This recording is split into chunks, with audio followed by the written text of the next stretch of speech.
Good evening, everyone. I welcome you all to yet another episode of Decoding the Polls, a series of podcasts, discussions, and webinars organized and hosted by the Center for Public Policy Research around election times. I am Sri Lakshmi and your host for the day. As the political landscape continues to evolve, today's discussion takes a deep dive into one of the most significant shifts in the Indian politics, the decline of Arvind Kejriwal and the Aam Aadmi Party. Once hailed as a disruptor in the Indian politics, AAP is facing challenges that could redefine its future. To help us unpack this development, we are joined by D. Dhanuraj, Chairman, Center for Public Policy Research, and Naveen Kumar, Political Consultant and Regional Director of Rajneethi Political Consultancy. With his extensive experience in political strategy, campaign management, and electoral analysis, he brings sharp insights into the trends shaping the electorate's choices. Together, they will explore the factors that have proven detrimental to the Aam Aadmi Party in this election and the BJP's strategic inroads into its voter base and the broader implication for the India alliance in the upcoming battles. Join us as we decode these key trends and understand what this means for the larger political landscape. So let's start by setting the context. In previous elections, we saw the slogan Kejriwal for the state, Modi for the center.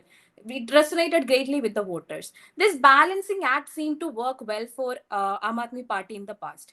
Dr. Dhanuraj, I would ask you, has this equation changed? If so, what were the key factors that led to this shift? I think thank you, Srilashmi, for having me on this show. This election, we had a very busy election year last year, and we have got only two elections this year in India, Delhi, and now in November in Bihar. So a lot of expectation, anticipation had there for Delhi elections. For the reason that Aam Aadmi Party is the contestant here, not Congress Party or any other regional party, because AAP has a context and background in India. And as you said, they're the disruptors and they don't have any particular ideology to start with, but they also captured a state like Punjab 2 years back. So the discussion was around whether AAP will continue the run, and especially in the context of Arvind Kejriwal was in jail, their main leaders were in jail, accused of corruption, and Arvind Kejriwal, as we all know, came out of the 2011 India against corruption movement. So somebody who was championing not corruptive practices in politics was finally accused of corruption. So, what I felt or what I seen in Delhi before elections was, on the day of polling, I was there in Delhi and I was taking a cab from airport to the hotel where I stay. And as I always do, I asked the cab driver what is happening today because I could see, people are queuing, in the polling booth. And he said, to my surprise, he said this time आपकी बारी BJP के साथ. So I was actually shocked because all these years I've been hearing when I talk to auto rickshaw drivers, cab drivers, they say Aam Aadmi Party, and we all know that they were the ambassadors or the campaign managers for Aam Aadmi Party, and I could sense it very easily that day that things have changed. And this I've been observing for the last few months while I was traveling to Delhi. Things are changing. But I think the special shift came in the last 2 3 weeks only. I don't think there is I felt after Kejriwal came out of the prison jail and then he resigned and Atishi took over and he was trying to position himself as he was trying to regain the lost ground, and many felt like that. There was a dip in AAP's visibility or their standing in Delhi last couple of years, especially since Manish Sisodia gone to jail and Arvind Kejriwal gone to jail. But he was trying to recapture it. He was trying to portray himself as somebody again. He was accused of not as something as a victim of corruption charges against him. And but the significant change, I believe, came after budget, especially 2025 union budget And also the kind of volunteer base that AAP had in the last many years, I don't think they were so active this time, maybe because of various reasons. Whereas RSS and BJP cadre was very strong at the ground level for quite some time, and they were, they it was like they peaked to the, election time. They were organized, they were very diligent, and they had all these, household meetings and community meetings happening for so many months. But now they try to position the right man. Somebody traveling to Delhi for like 20 years, one thing I could say that I also felt Delhi is little stagnant in terms of development, know, except for some, Meerut corridor opening, Ghaziabad corridor happening. I felt Delhi stagnant. I've been traveling since 2003. I'm very regular to Delhi. Last few years, I felt Delhi is as always as same as old Delhi, meaning the last 15 years.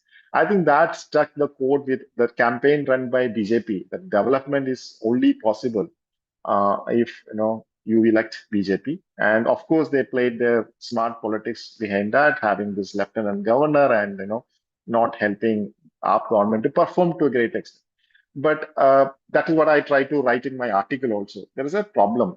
You have championed for something in the first government, 2015, 2013, 2015. Then in the last 5 years, I don't know what extra additional things that are propagated for that. You are always talking about education, you are always talking about health, right? Your mohalla clinics and all. But beyond that, what they have done. And I think, and with the corruption charges, I felt, they got into the back, they become it became an issue for them, what to say, propagate to convince doctors that they're still in the race. Whereas BJP, they could utilize, Sheesh Mahal and everything, the controversy around that, and they also, convinced doctors that Arvind Kejriwal is no more the Arvind Kejriwal of 2012, but he's also corrupt. And then you have the larger middle class. They are expecting lots more things from the government. Mohalla clinic and education, I don't think after a point they were not able to convincing, they were not convincing to the middle class, larger middle class. And then finance minister presented a nice budget. I think Delhi is the constituency, Delhi is the place, probably the larger benefit. It's not about how many will benefit from that, but I think it could set a different narrative among the voters, especially among the middle class, that this government is trying to do something this time. Whereas Delhi government is not able to do that. So version 1.0 was excellent. Version 2.0 was like, hunky dory. And third, they actually, I think got a hit wicket. I would say, in cricket parlance, I would say hit wicket, because they, whatever they wanted to do, whatever they were championing for, they were accused of everything. They are not the righteous people, honest people. They are into many things, and they were not able to change that narrative in last few months. That's my point.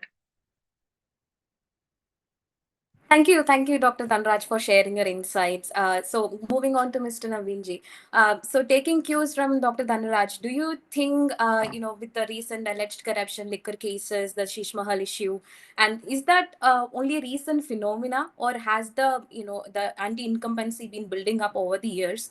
Given that our app has risen to power on the shoulders of the India Against Corruption movement, and he presented himself as the clean politician image, and after that election, after that movement, they were taken back to power with 67 seats. So now they have incurred a huge blow. So what do you think are the factors which has proven very detrimental to the Aam Aadmi Party? Is it just only because of the active efforts taken up by the BJP, or something inherently wrong with the Aam Aadmi Party? Thank you. Thank you for having me. Uh, there are some points which has gone against Aam Aadmi Party. What Dhanuraj was saying, it got hit wicket, but the reasons behind the hit wicket that Aam Aadmi Party in this election has started playing on the pitch of BJP. not on its own home pitch. It was not a home turf. It was a completely BJP pitch, and the fieldings were all arranged by BJP. And Aam Aadmi Party in the election management was completely trapped. This the first point is you can see one thing that in Delhi historically 13% was the floating votes here.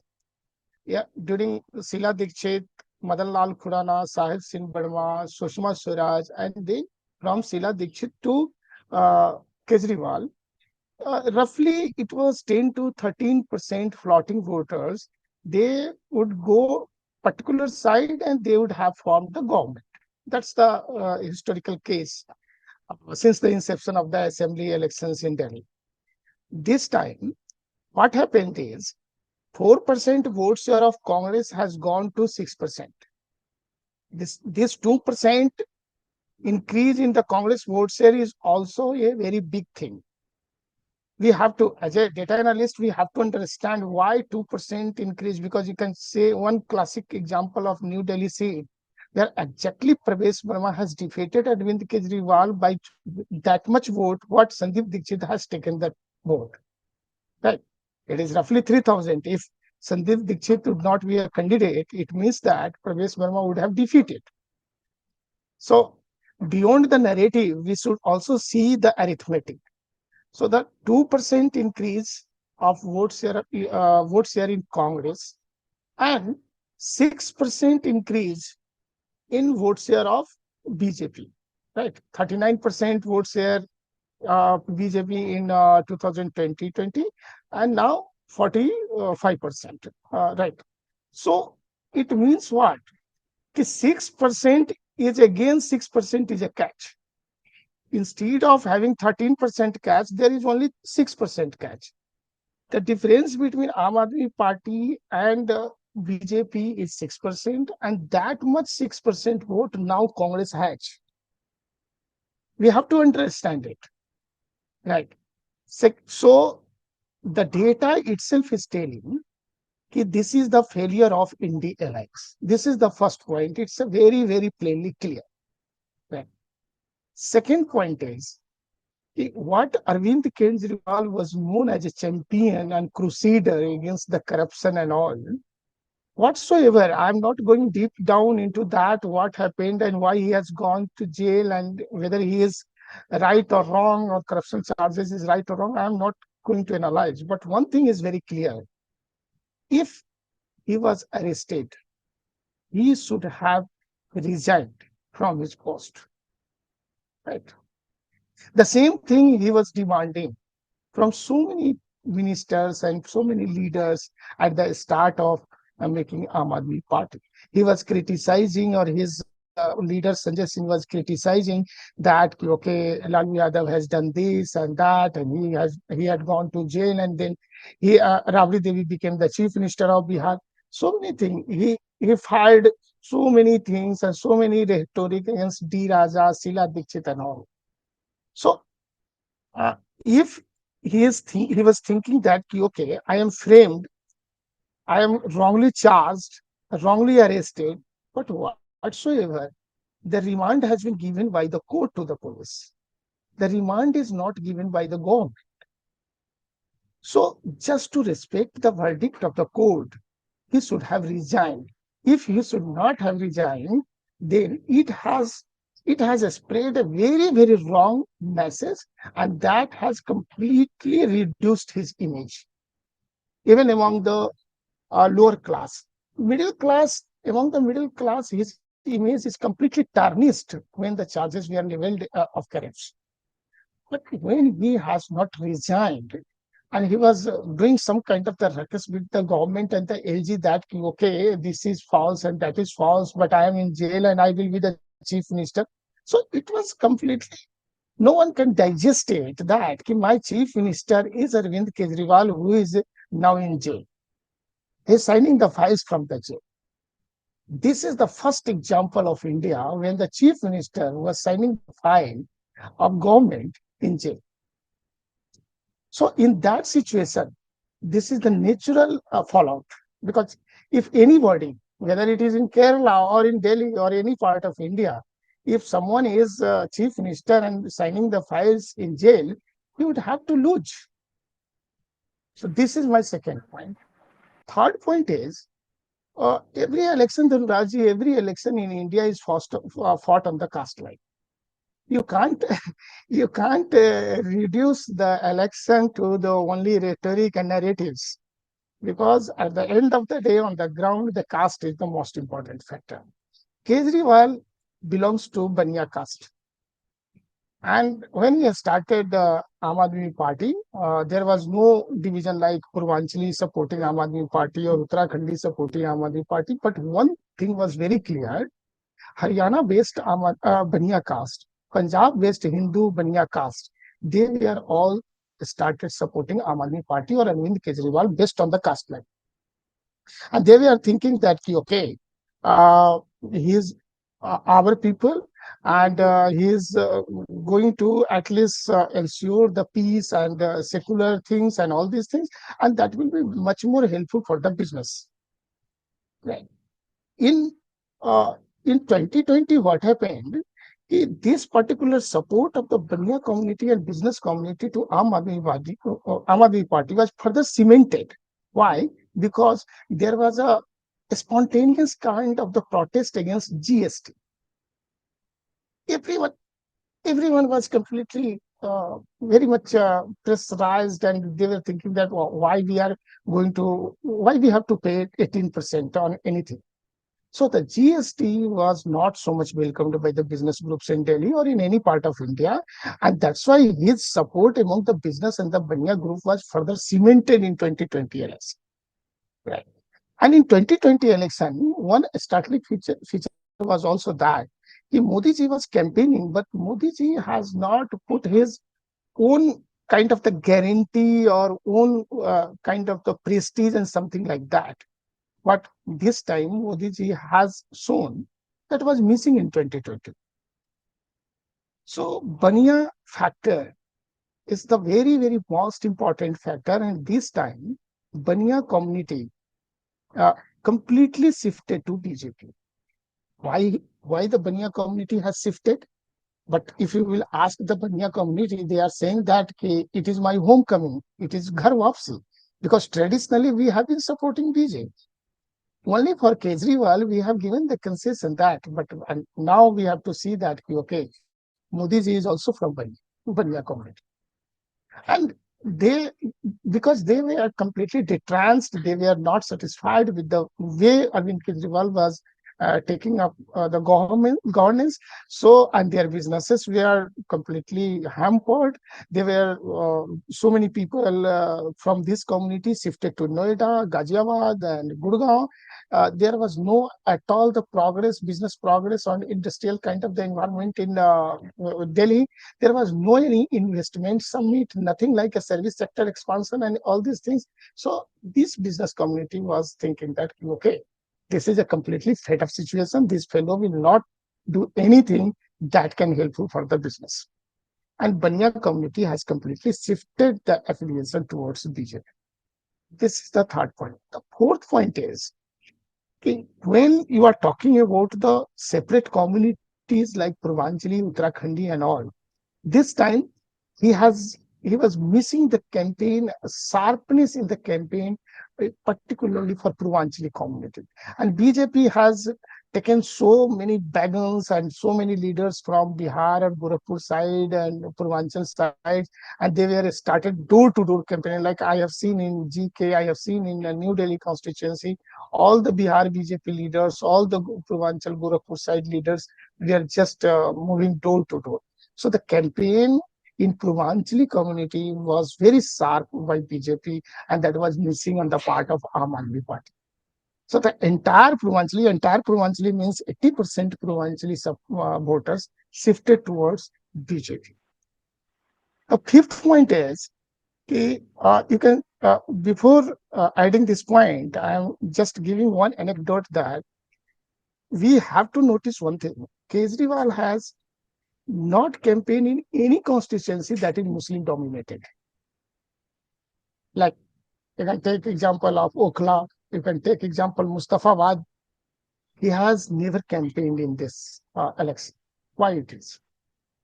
So it means what? It means he was also trying to uh, figure him out himself like that to project as a not as a secular but soft Hindutva leader.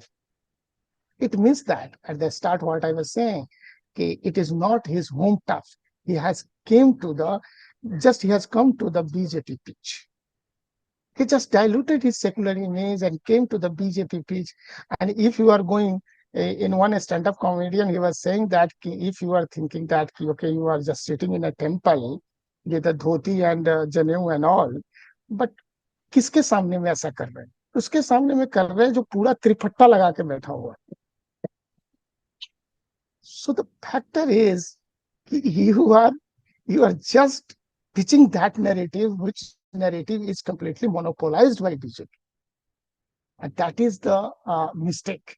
But the data itself is saying that okay, Aam Aadmi Party has not been collapsed. It is just a win or lose kind of the election, just a shift of some chunks of the votes from Aam Aadmi Party to BJP. Congress has played a major role by 2% adding the vote support base because we should not forget that this is a 70 seats state only. 2% is a big difference, like what we have seen in New Delhi constituency.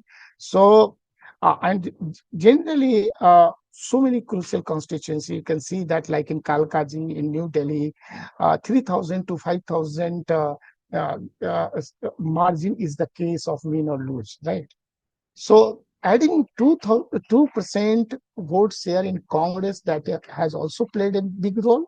And the data itself is saying 6% kind of the floating voters that has shifted from Aam Aadmi Party to BJP. It means that Aam Aadmi Party has not been finished, but just it has been defeated by BJP. Thank you. Thank you I, for, yeah, please Srivashmi, go on.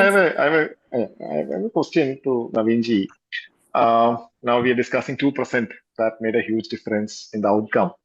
Uh, now, I'm sure Congress knew that they are not going to form a government in Delhi. I mean, of course, definitely they are going to get a majority to form a government of its own.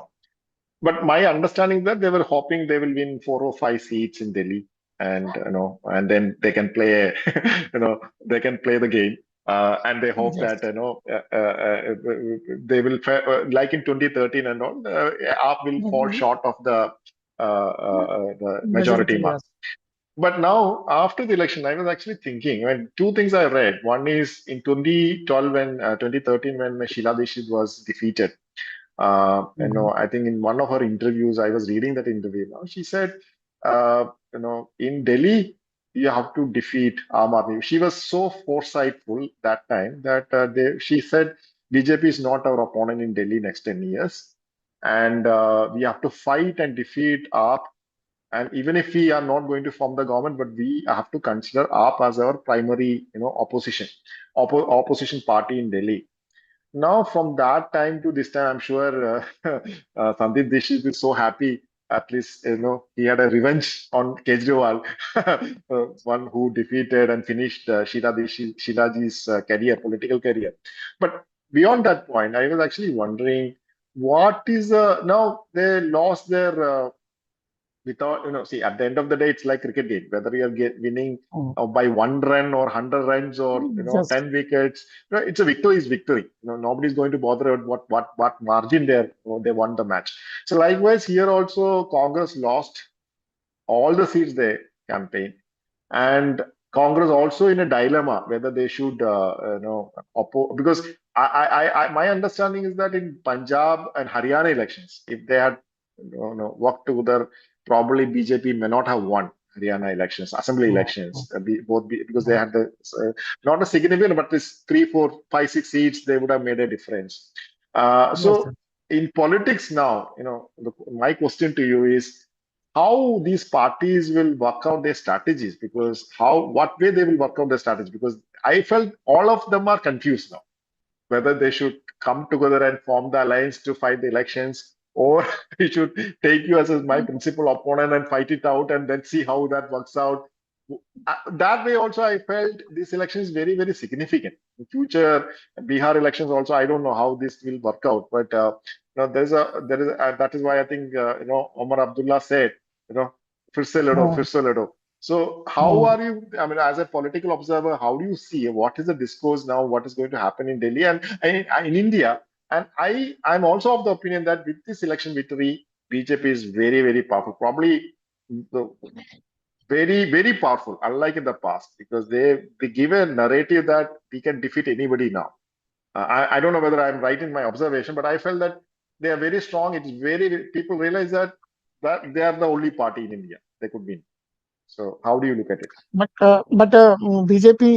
BJP is not what my understanding is. BJP is not thinking in this way, and BJP is always keeping their fingers crossed because, and that's why they are taking time to nominate the chief ministerial candidate or with the leader, because they have to see that okay, if I am going with Jat, then what will be the equation? If I am going with other caste, then how we will take the advantage in Western Uttar Pradesh when there will be the UP election in the Jat belt.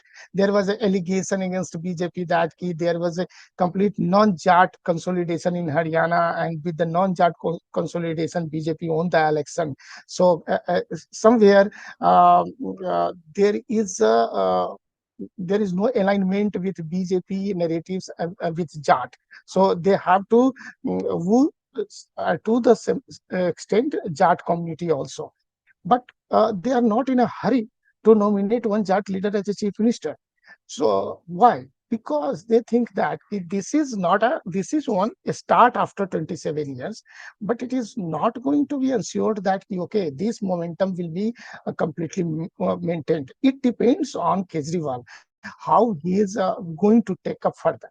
But I'm going to answer your one thing, what Sheila Dixit was saying, because we are working in the political domain. When there was a delimitation in 2009, in that delimitation, there was a complete say of Congress because all the delimitation commission was taking all the feedbacks and inputs from the government, and there was a Sheila Dixit government, right?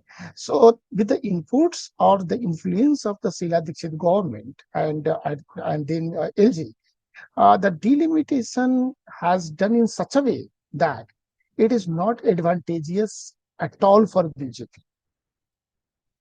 right? It is not advantageous. So for these 27 years, it was also a factor that 2%, 3% disadvantage BJP was always facing because of delimitation commission, in at least in two elections, right? So Sheila Dixit was confident that the delimitation has done in such a way that the party which is talking about the secularism, which is talking about Ganga Jamuna Tahzibi, not only Hindu, not only Muslim, they will win only the election. The party which is going to polarize the election in Delhi, they cannot win the election. But this narrative and this particular effort is also defeated in this election. But why it is defeated? Because Kejriwal has done a huge mistake what he was not earlier doing. Like he himself talked about Jat. He himself started talking about Ramesh Biduri can be the chief minister. And why he was talking? Because Ramesh Biduri belonging to Gujar caste, right? So he was doing so many self goals. Like when he was saying that कि यमुना नदी में जहर मिलाया जा रहा है, really he indirectly attacked the Haryana people and attacked indirectly the Jat people. Jat was not so much supporting BJP, but because of the mistakes of Arvind Kejriwal, Jat has also supported BJP, right? So these things, if he will be correcting and he will be thinking in a such a way that okay, India against corruption movement and that kind of the narrative, Vande Bharat, Vande Mataram, Bharat Mata Ki Jai kind of the slogans they started, and the secular kind of the things and all. So at this particular level, There was no need to talk about caste. There was no need to talk about Purvanchali, Uttarakhandi, and all kind of the things. So I'm not going to deal with the freebies and what he has announced and what he has given the facility, because that is completely compensated. Congress has also announced, BJP has also announced. So on that line, there was no election. Election, I think, has gone to that level. What Arvind Kejriwal has done, like the caste line, like regional line, Delhi versus Haryana, and all kind of the things, and the corruption charges, and he has gone to the jail, but he has not resigned. These are the things. What about the Congress? What is the dilemma? What are they confused Yeah, or? yeah. Yeah. I forgot to deal with that. Yes, Tanraji, what I think that it's very easy to say that okay, the parties, how they are thinking like this and how they are applying such kind of the strategy and all. But running a so huge party like BJP or Congress, it's a very challenging task. And I respect that whatever they are taking the decision might be based on some compulsions, and it is a meticulous decision. Uh, our Congress party, in one way, they have increased their vote share. That is good. But on the other side, they have not translated any vote share into the seat. And Congress party, Pradesh Adhyaksh himself has just lost the election. And during the campaign, I was seeing really three seats opportunity for Congress. Uh, Even in Okla also, I was seeing the opportunity. AIAM has taken 36,000 votes, and the Congress has not galvanized that kind of the support. But I was seeing that because there was a really momentum. But I think Congress has not delegated the real power to the state unit. And if they have not delegated, but the central leaders like Rahul Gandhi and Priyanka Gandhi, they have also not just done so many campaigns and so many things. But Congress, in one way, is very successful. Congress is happy if Aam Aadmi Party is marginalized, because Congress is not focusing right now on Delhi. They are focusing on Punjab. If there is a political dent to Aam Aadmi Party, that dent is going to be helpful for Congress in Punjab. Because in Punjab, there is no space for BJP. There is a larger space for Congress. And whatsoever dent is coming to Aam Aadmi Party or Aam Aadmi Party image and Arvind Kejriwal popularity or Bhagwant Singh Mann popularity, that complete there will be a complete shift from Aam Aadmi Party to Congress Party. So even the leaders may also shift, and the vote share will be completely shifting to Congress Party. So the Congress Party was thinking that, okay, I'm going to lose the election in Delhi. If I will put more and more effort, I may play the crucial role. But just playing a crucial role in Delhi is not sufficient. For us, it will be a good thing that how we are going to win the election in Punjab. And really, in that particular strategy, they are successful enough, and they are going to uh, get a good momentum in Punjab. And how they are going to translate that momentum into the seats and final results, that the future will tell us. But really, right now in Punjab, Congress has become very strong. Right?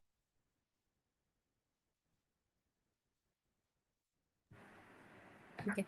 Thank you, sir, for that detailed analysis. So now taking it away from the Aam Aadmi Party to the BJP. So in the Lok Sabha election, we have seen the Char So Par slogan and the whole campaign centered around Narendra Modi and the tussle with the RSS. But analyzing the Delhi election, I see that as you have mentioned earlier, we have different sections of the society living in Delhi. It's a mixed crowd. So for the Puvanjali voters, they have brought in, Yogi Adityanath and leaders to appeal to them, those sections of the voters. Devendra Fadnavis for the Marathi population, and also I have also read about how they have effectively utilized the Namo app to reach out to the grassroots level workers to focus them on the booth level to ensure more polling. So how do you analyze this shift? from Modi taking is am I right? First of all, I would not want to ask Modi taking a backseat and the RSS back in picture, and how they have reorganized their strategy in appealing to different sections of the society. Do you think the BJP RSS back on work again, and now they have almost many states at their hand, the double engine sarkar? So how do you analyze all these developments? RSS has a really big presence in Delhi, in all areas of Delhi. In all areas, the sakhas are ongoing, and RSS workers are very popular look at the local level.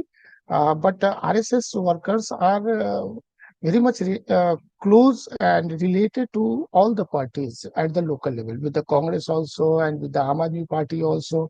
Some leaders were indicating that it was RSS in 2013 that has caused the real momentum of India against corruption, right? Uh, it is wrong or right, I don't know. But really, the momentum what Anna Hazare got in Delhi, that momentum can't be possible without the help of any established kind of the organization or the party, right? So whether it is Baba Ramdev or the RSS, uh, so RSS had the presence and it still has the good presence. But RSS has supported BJP in 2020 also. This time, what happened is that Modi ji, the rhetoric and the narrative sloganeering of Modi ji was really big compared to 2020. He was himself criticizing Arvind Kejriwal that these kind of the leaders are distributing the free reveries, and that has the bad impact on the exchequer, and that has the bad impact on the development of the infrastructure, right? But before coming into the campaign, the other leaders, other senior leaders of the BJP or Delhi BJP unit, they have started announcing and just including in the Sankalp Patra or manifesto, they are also going to uh, distribute 2,500 to women, and all the free electricity, free water that will be continued. Right? And they have gone further. They have gone further in the pension yojana. They have gone further in the free bus service. So many things. Pregnant women will get this much amount. So Modi ji, that kind of the promises, that kind of the narrative that BJP had not followed in 2020. So you can say one thing that this time Modi is kind of the leader who has a top stature and top personality, and particularly he is in my sense he is the election management guru, right? So he is the big cephalologist also, because he just catches the pulse that in which way I should talk and in which way I should not talk. So this is the first election in Delhi when Modi ji has himself just put his all the effort and his own prestige. I can say now, and that has really give the momentum to RSS workers also and the BJP workers also. Otherwise, what was happening earlier, the BJP internal factionalism of BJP was playing a very big role in the defeat of BJP, because everyone was thinking that "Acha, okay, who will be the chief minister if BJP will win?" But this time, this chapter was completely closed. And based on the examples of Madhya Pradesh and Rajasthan, everyone was thinking that okay, if BJP will win, I can also be the chief minister. So that has the I think that has played a role like an incentive for every worker or every established leader. I I met one leader who was fighting first time uh, as a BJP candidate, and his very close person and his relatives were saying that this time, Naveenji, if BJP will win, our Netaji will be the chief minister. And he was fighting, he is fighting first time as a BJP candidate. So these are the factors, and undoubtedly, RSS and all other organizations just affiliated to BJP, they have played a great role. But I think the credit goes to Modi ji only, because this much effort, what he has put in 2025, that much effort, I'm very sure that much effort he has not given in 2020 elections. Thank you, sir. Dr. Dhanuraj, would you like to add on to Naveen sir?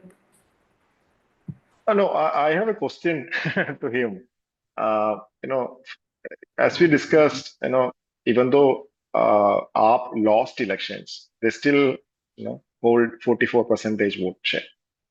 And uh, and in before elections, everybody is discussing. It's very interesting, within 24 hours, how narratives and discussions change.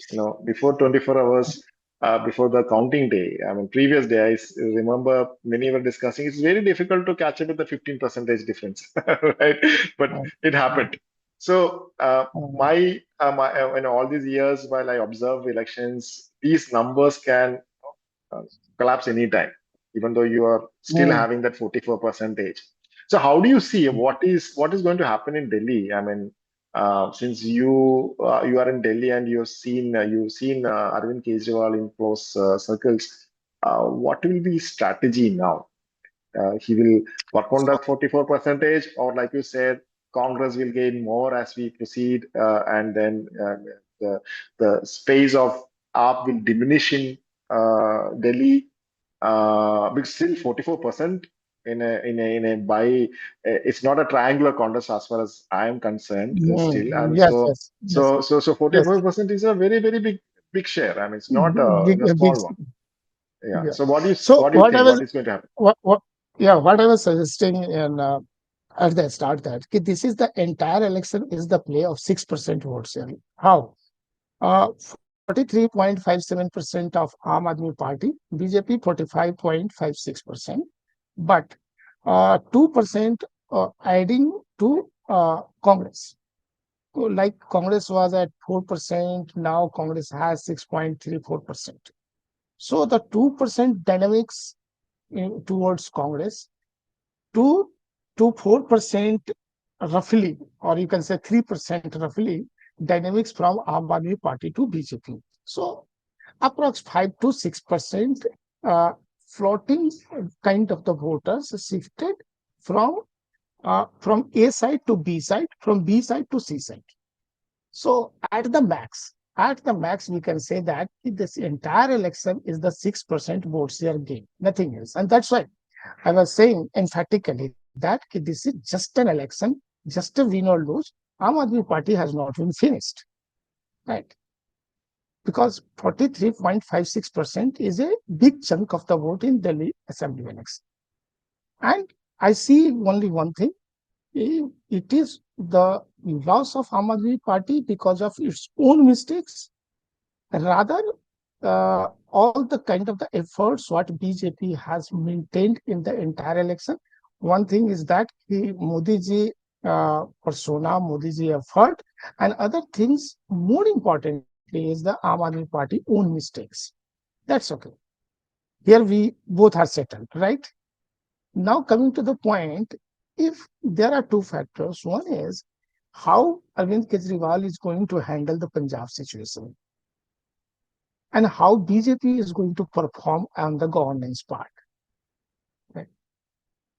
Because maintaining the leadership like Sila Dikshit for 10 years and 15 years, it's a very difficult kind of the situation. Yeah, for example, in BJP, you can see there were so many changes in the leadership when there was, before Sila Dikshit, there was a BJP government, right? At the time of Sushma Swaraj being the chief minister. So, BJP, how BJP leader is going to maintain himself and will he be more accepted for longer period of time by the Delhi people? This is the one factor. Another factor is that the Delhi population and the supporters of Aam Aadmi Party, like 44% supporters of Delhi of Aam Aadmi Party, they will be looking at how Arvind Kejriwal is positioning himself vis-a-vis Punjab situation, and what will be the outcome of the Punjab election also. From here, if Arvind Kejriwal will be again into my table in the Punjab, and he will be having the formidable kind of the combination to defeat Congress and BJP in Punjab, then certainly it will be very dangerous for BJP in Delhi election next Will he go for a national level? I mean, see, I mean, these are all conspiracy theories, but there's a talk in town that he is going to Punjab to take over because he's not sure about his own cadre there or his own ministers there. His own meaning his party ministers. There's also a conversation that he will focus on the national level rather than Delhi alone. Leave it to because he's no more even opposition leader in Delhi. I mean, time. he lost his constituency. I think the biggest Yes. loss, I believe the moral defeat was his loss more than AAP's loss. Because Mm, if he had mm. elected, he had won. Probably he had still a standing, but now he himself can't take a position in the process. So, do you think AAP, now Bihar, leaving AAP and Kejriwal, but what do you think? How this election? Every election, I know it's a new election, new settings, but how do you see Bihar elections now? It's Aam Aadmi Party, I'm a bit sure that Aam Aadmi Party is not going to take up any kind of the risk to experiment in other states and where there is no presence of Aam Aadmi Party. And particularly in Bihar, there is already one experiment, that is Prashant Kishore. So there is no there is no scope of other experiment already. Before Prashant Kishore, there was one experiment of Pushpam Priya. The party name is Plurals, and in last election, last Bihar Assembly election, and now there is a bigger experiment that is Prashant Kishore experiment. So easy. I, I Is there anything that Prashant Kishore can learn from Delhi experience? No. Yeah, surely he is always ready, and he is very receptive kind of the person. He is always analyzing the data, and he is taking the learnings from the data, what is happening. So I'm sure that he is taking the learnings.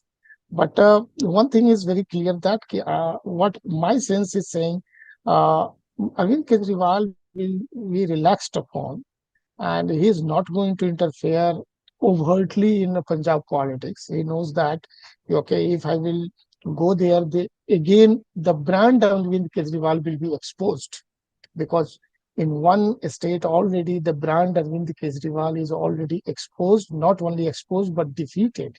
Then in that kind of the situation, the same brand will not take up the risk in other state. So it will be a politically suicidal case, and he is not so novice person. He is very shrewd and he knows the limitations of the politics. He is not going to take up. The other thing is that he is not also going to take up in other states like what he has done earlier, Goa and Gujarat and all. So he will be completely focusing on Punjab. But at the national level, if he will manage to enter into Rajya Sabha, by taking up the resignation of one of the members of Aam Aadmi Party and entering into Rajya Sabha, then he will be very much candid and his voice will be heard nationwide. And through Rajya Sabha, as a parliamentarian, as an MP, he can prove his party presence, his own brand presence, and then the leadership, the aura of the leadership as a central leader of the Punjab or Bhagwan Singh Mann, that will be also maintained. So I think there is only one option right now in 2025, that he should manage one member withdraw from Rajya Sabha and he should enter into Rajya Sabha. That will be very much beneficial for Aam Aadmi Party.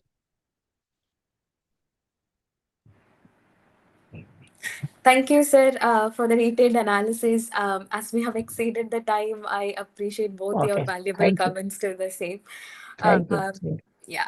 As we wrap up this insightful conversation on the fall of Kejriwal, we have explored critical shifts in voter behavior, the challenges facing the Aam Aadmi Party, and the broader implications for the India Alliance with the expertise of our speakers. At CPPR, we remain committed to fostering informed discussions on governance and policy. So, if you found your today's discussion very valuable, don't forget to like, share, and subscribe to our channel. Your engagement plays a vital role in driving meaningful conversations about India's democracy. You can also visit our website and explore the Decoding the Polls page for more insights on election studies and analysis. I once again thank you all the speakers that have joined today, and thank you for tuning in. Until next time, stay engaged and stay informed. Thank you. Thank you. Thank you.